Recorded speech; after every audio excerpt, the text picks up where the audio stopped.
So that sounds good to me. I'm Mitch Calvert. I'm with Jordan. How do you say your last name? Pagel? Poggle. Poggle. There we go. Okay, nice. So maybe give yourself a quick 30-second rundown on how you started, how you got in shape, that sort of thing. Life story, basically. Yeah, life story in 30 seconds. Well, I was really always overweight growing up. I played sports, but I was never really what you would consider in shape. Um, and after college, I moved back home. Really didn't have any friends left in the area. And so I just kind of started hanging out at the local health club and kind of slowly started getting into working out and slowly started seeing results. And that kind of led to me wanting to learn more and seeing more results. And eventually, now almost 5 years later, I've lost about 80 pounds and using what I've learned to try and help other people. That's awesome. Yeah, I think the key word there is slowly, right? Slow weight loss Mm-hmm. is sustainable. The Yep. biggest loser approach looks great on TV, but you tend to hit a wall with that. And like that study just showed, I think they studied 14 past participants, and all of them had regained the weight. Some of them were actually Mm-hmm. heavier than they were before the show. So, what we're going to talk about today is kind of the biggest loser plan to get in shape. Myself, I topped out at 260 pounds the year after high school, and I kind of ran myself down to 180 pounds, lost 80 plus, but I didn't like how I looked at the end, right? I Right. was skin and bones and loose skin and all that good stuff. So adding in resistance training was the key for me, and just like you, I got an itch for the gym and fell in love with that. So I guess we could talk about what someone that still has a lot of weight to lose, what they can do to get started. And I guess the most important piece would probably be just yourself into a calorie deficit, even if it's a modest one to start, right? Right. I think for somebody who's obese, especially, I think and coming from a very sedentary lifestyle, I think the key is to just pick one thing, whether it's going to be your diet or your exercise, to focus on first. And, for a month, really focus on that one thing and getting into a routine, whether if it's your diet, just, eating more lean protein and vegetables at every meal, or if it's, going to the gym 3 or 4 times a week. Just one, I think you got to start somewhere, especially for someone who's never really done anything before. And if you're, extremely obese, that's probably the case. Just pick one thing and focus on that first. Yeah, absolutely. I think people get the wrong idea. January 1st rolls around, they start a resolution, and they think they have to be in the gym 7 days a week and eating, dry chicken and asparagus every meal. And eventually Right. you're going to fail if you start from zero and go to 60 miles per hour right off the gate. So Mm-hmm. I think daily small habits, even if it's just, yeah, 10 minutes of exercise to start, the minimum effective dose is going to get you where you want to go. And when you plateau, you step it up a bit from there. So totally Right. makes sense. Exactly. I'll always start with the minimum. Go Hmm. from there.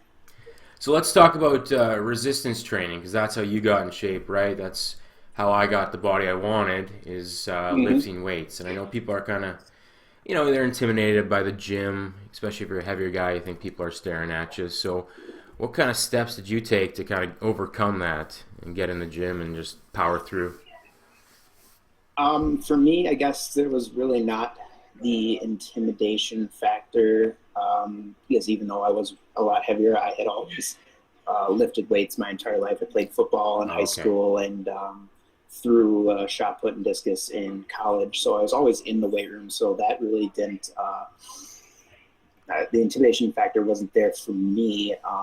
But for people who I think it is there for, I do believe um, in hiring somebody, even if it's just for a couple weeks, just to get the basics down, to get you comfortable with being in there. And the great thing about, I think, being in the gym with a trainer is everybody there sees you. Everybody there knows that you're there working hard, working to trying to better yourself.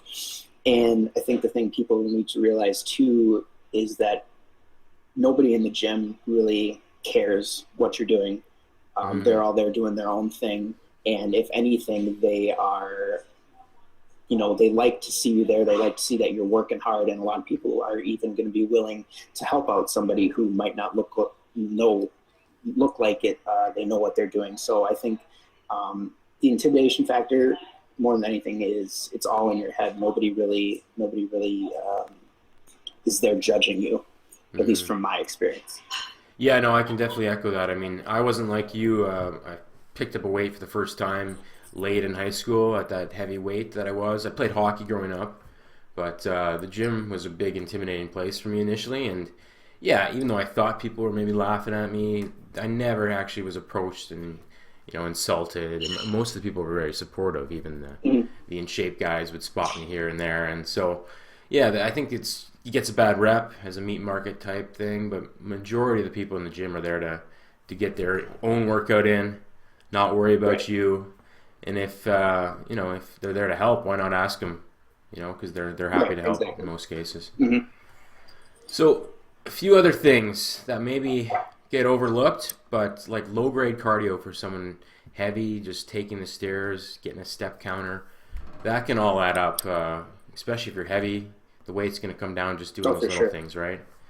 So what kind of low grade Hmm. stuff Oh, would for sure. you do with the client or with yourself? I well, I think just kind of what you said.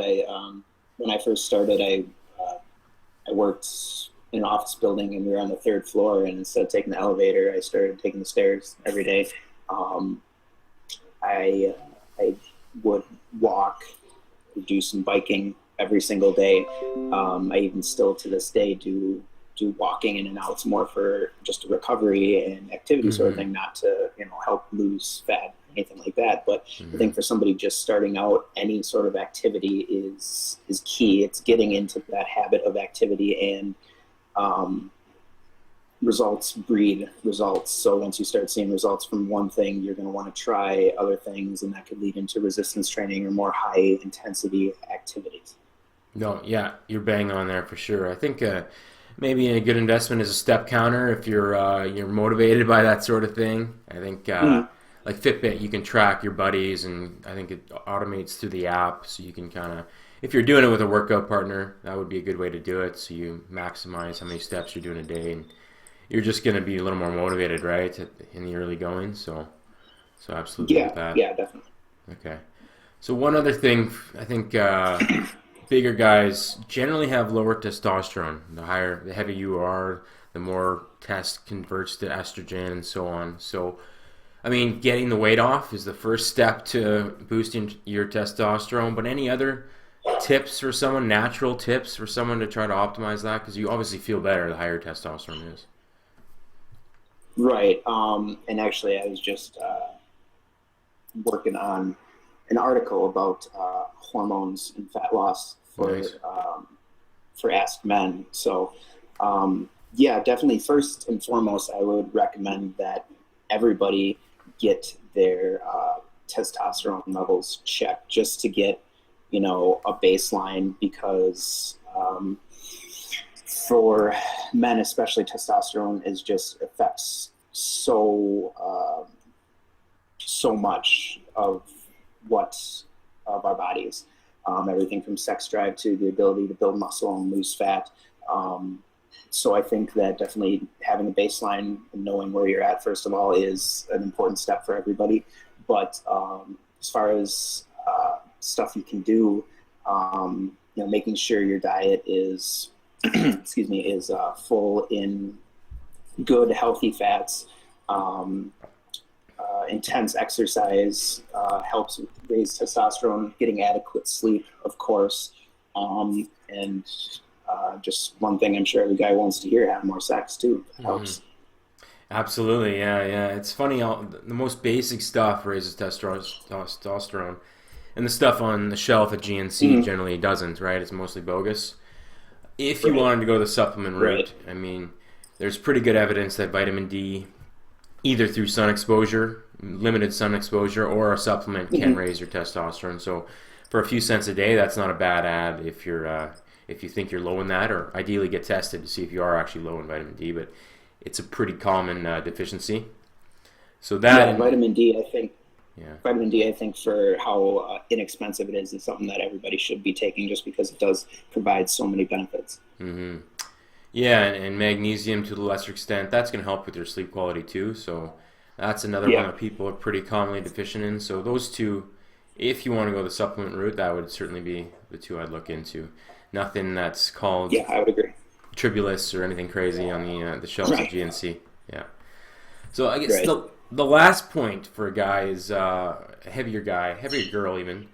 Insulin sensitivity, right? How do you maximize your insulin sensitivity? Obviously, the big one is through exercise. But is there any other strategies? I know I'm throwing this at you, but strategies to kind of boost your insulin sensitivity. I know you're likely in metabolic syndrome if you're well overweight. So how do they kind of fix that before they actually lose the Right. I weight? think, yeah, definitely. I think, well, I don't um, advocate a low carb diet for extended periods of time. I think it can definitely be beneficial for someone who is obese or just starting out trying to lose weight, because there is a good chance that they are not very sensitive to insulin.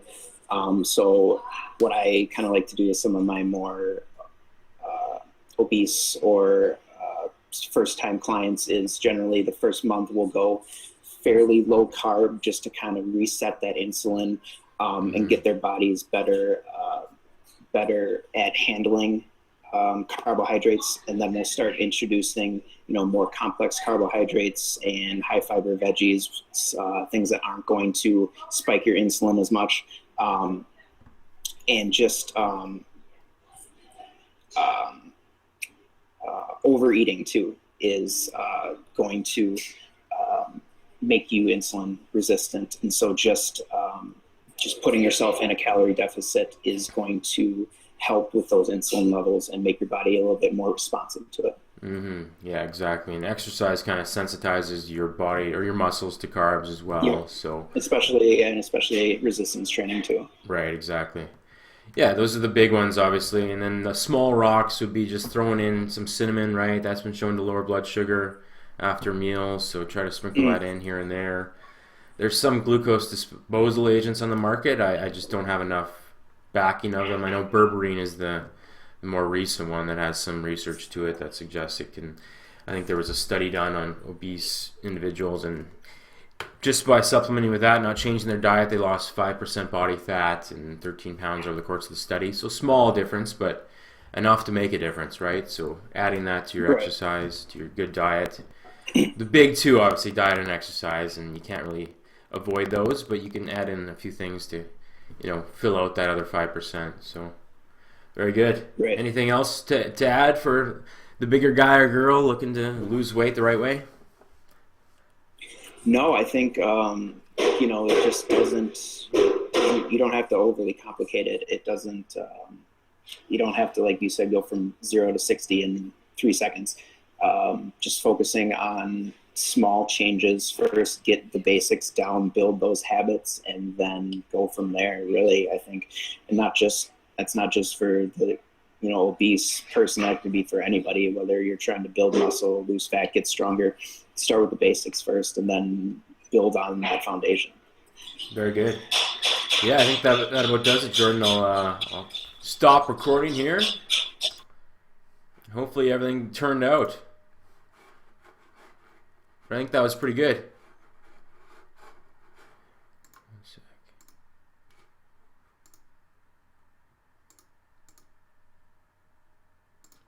There we go.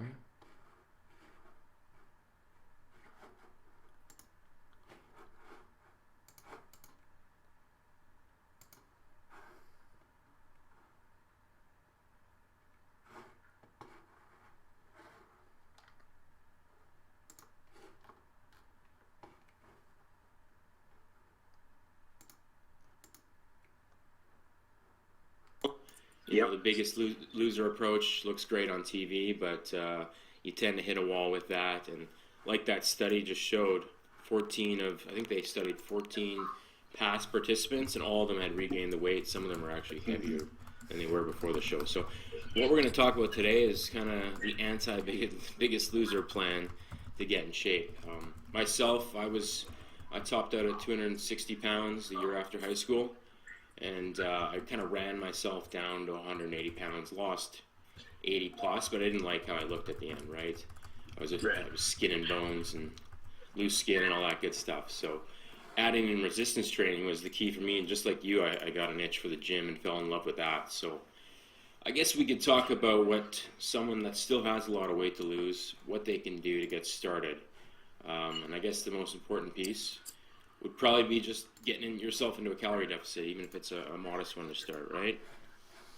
Right. I think for somebody who's obese, especially, I think, and coming from a very sedentary lifestyle, I think the key is to just pick one thing, whether it's going to be your diet or your exercise, to focus on first, and for a month, really focus on that one thing and getting into a routine, whether if it's your diet, just eating more lean protein and vegetables at every meal, or if it's for a month going to the gym 3 or 4 times a week. Just one, I think, Started how you got in somewhere, shape, that especially for sort of someone thing. who's never Life really story, done basically. anything before.